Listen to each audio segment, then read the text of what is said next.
Hello, good Monday morning. We're going to talk a little bit of Money Mondays here today. We have been getting a lot of messages and phone calls and calls booked on our Zoom calendar. A lot of people really asking kind of what's going on right now, what should I be doing? Um, Things are a little bit uncertain right now in the financial world of the apparel industry.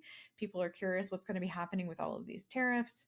I've spoken to a couple different people who are like, you know what, I've been manufacturing in Mexico or Canada and the uncertainty is killing me. I don't know what's going on. We're just going to shut things down. And every single time I hear that from somebody, I really encourage them to hit the pause button and go through a process that I want to talk to you about a little bit today. So, one thing that I really like to do when I'm feeling like things aren't moving forward in my business the way that I want them to, I'm a little bit scared that maybe things aren't going to come together the way that I had planned or the way that I had hoped. I run myself through a worst case scenario budget, basically. So I will take the budget worksheet that I use on a weekly basis. And yes, I check my budget and I go through my finances multiple times a week, actually, not every single day necessarily, but it is at least weekly. Usually it's more than once a week. And so I have basically a spreadsheet that shows me exactly what I'm spending every single month in the way of tools or apps or website subscriptions that I need to have to run my business. It includes what I pay my team, what we pay in the way of like credit card fees. It includes everything, every single thing that we spend. Now at the end of every single month, so like on the first of every month, I go back through the entire previous month's expenses. So I go through my checking account, I go through my savings account, I go through all of my credit cards, and I literally document every single expenditure that went through the business during that month. That does a couple different things for me. Number one, I know my numbers inside and out. I know I keep talking about this with you. You need to know your numbers. You need to know how your business is running. But what it also does is it makes sure that I'm checking all of my expenses every single month so that if anything ever shows up fraudulent or anything suspicious ever shows up on a credit card or in my bank, I catch it really, really early and I make sure that I'm handling that on a very early basis. I'm not letting several months go by and maybe someone has stolen my credit card number.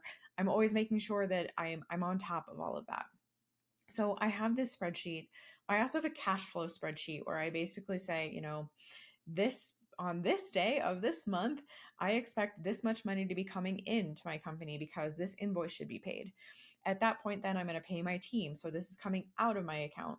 And because sometimes money can be a little bit tight as you're running a small business, I'm always making sure that I'm in the green or in the black or however you want to say it. I basically want to make sure I don't have negative numbers on my cash flow spreadsheet. So when I'm looking at those two things, I am using those to project out goals for our company. So back in January, I was talking a lot about setting financial goals, what you need to be doing for your company. I will project out an entire year of both of those spreadsheets and what I want to see. So what do I want to see in the way of income? Like what are we pulling in from either acquiring new clients or selling tools or selling courses? And then what do I see going out in the way of paying my team or acquiring new apps that might actually help us communicate better or anything like that. So I do all of that in the way of goal setting. And then I will actually create a really lofty goal set. So I'll have one version of those two spreadsheets that says, this is if I were to make like my dream income this year. If I were to make seven figures this year, this is what this would look like. This is how many clients we would have to have on the books. This is how many course sales we would have to sell. That's how that looks. And then I have a very realistic goal setting. I really think that we can maybe bring on 3 new clients this year and I can sell 4 courses every single month. That feels very realistic. It doesn't feel like, I need to be hitting dozens and dozens of sales on the course every month. It doesn't feel like we need to be bringing in a new client every single month. We can kind of do it maybe once a quarter. So I have those two versions. And then there is a situation where, and I've recently gone through this too, because the way that the economy is shifting with small brands and big brands all feeling like this new tariff situation is a little bit scary. People are really pumping the brakes. That all trickles down to so many things. Like if you think about the fact that like your parent company might be really scared about what's going on in the economy right now. So when it comes times for raises this year, they might really hesitate to give out really good raises or bonuses to people, which means that you then don't bring home that raise or that bonus or that promotion that you were hoping for. And it means that your budget and your bank account is a little bit tighter than you were hoping. So then that means that you're maybe not going to the hairdresser as much, or you're spending a little bit less at the grocery store, or if you had someone coming to clean your house, you've had to cancel that service, which then means that that hairdresser and that person who is coming to clean your house now have less income as well. So they're also not spending as much money. They're also really, really tight. It all trickles down. It's all a big effect. And the way that we see that at Unmarked Street is that when these companies all kind of seize up on their books and they're really, really tight about budget, we also have a hard time acquiring clients or making sales. So I tend to have to also go through these worst case scenario situations in our business to make sure that, what happens if we make zero sales this year? What happens if we lose all of our clients? What happens if, we rack up some more credit card debt? All of those kinds of things are things that I then go back through. So I make a third copy of those spreadsheets that I have. I've got my big goals spreadsheet, I've got my realistic goals spreadsheet, and now I have a worst case scenario spreadsheet. And I really want to encourage you to do something similar for your brand, where you're looking at like the genuine worst case scenario. What if you're manufacturing in Canada or Mexico and you get hit with a 25% tariff? It might not actually be as bad as you think it is. What kind of costs could you absorb? What kind of costs do you need to pass off to your customers? What do your customers think about that? Have you polled them? Have you let them know that, hey, we manufacture in Canada? We're really, really proud that we manufacture in Canada because the quality that we get is amazing. And we understand that right now we might have to pass off some additional costs to you. What do you think about that? Do you want us to continue getting really high quality from our manufacturer in Canada? Or do you think we should go overseas and potentially not get as good quality? Do you want us to source out of the US? Is that important to you as a customer of ours? And would you pay extra money to manufacture in the US? Because sometimes it's actually more expensive to manufacture in the US, even with the 0% duty rate, than it is to import the goods with a 25% to 35% import rate. Believe it or not, we've done those exercises with a lot of different brands. And so it's up to you to go through those worst case scenarios. What is your cost going to be if you add that 25% tariff?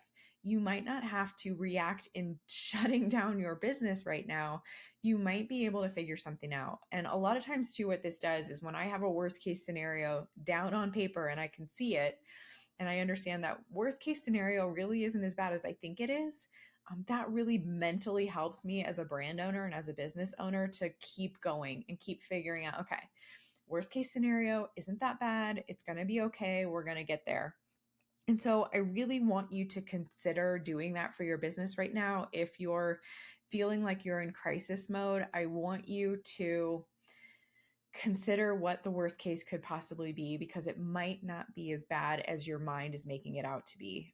If you have any questions on this process, or you want to get into some of the spreadsheets that I actually use to do a lot of this work, let me know. I would love to help in any different way. But I hope that this episode was a little bit helpful to you. Money Monday sometimes is hard truths, and sometimes it is all about knowing your numbers backward and forward so that you can figure out if you can survive this.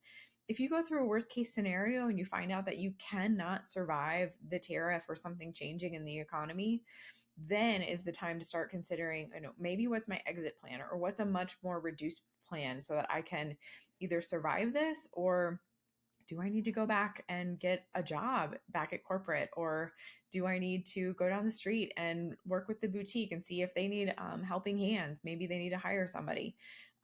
There's a lot of things that you can then do, but you have to know your numbers first. And I know I sound like a broken record out here, but I really want you to understand the money portion of your business and of your life so that you can figure out what's next in a way that works for you.